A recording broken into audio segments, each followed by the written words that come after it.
Hi everyone, welcome back to Lair Academy. It's Mickey again, and in this lesson, we're going to be working on our database migrations and database models for our paste-to-bin application.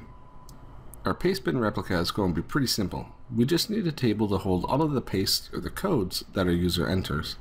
And that's about it. We could track other things, for example, if a user forks the paste, but let's just keep it very simple for now. If we expand our paste-to-bin here in database, you can see that we don't have a folder for migrations, so let's create that now. Once that's been made, let's switch over to our console. In our console, we'll run php artisan, and we'll use the make model command. We want to make sure we pass models/paste and -m.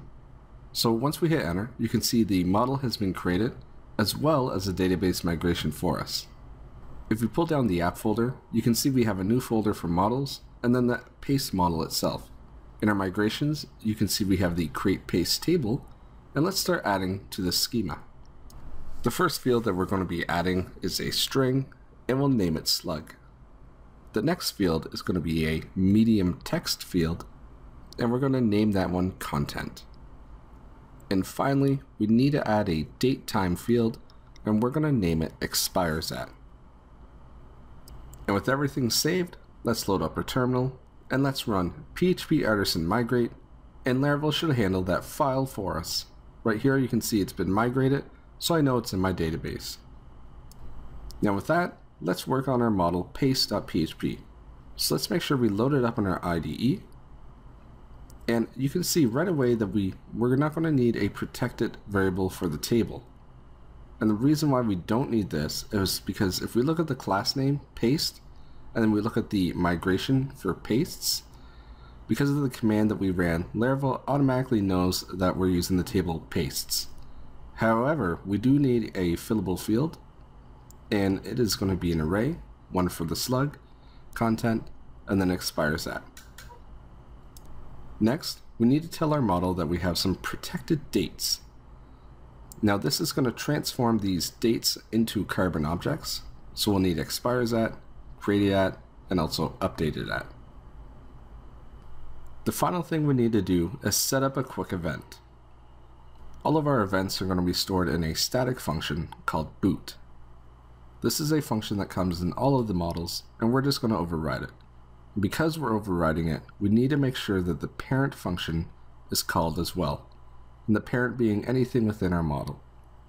Next, we'll say anytime ourselves or our paste model is creating an Eloquent object, we're going to run an anonymous function. And that function, its parameter is going to accept a paste model. With the paste model itself, we're going to just set the slug, and for now, we're just going to set it to a random set of characters. So we'll use strrandom of 8 to do this. We'll leave a little comment in here saying to do, and let's just have something so we can remind ourselves to come back and generate better slugs. Let's make sure that we save everything, and let's load up our terminal. With our terminal loaded, we'll run php artisan tinker, and we want to create our first record.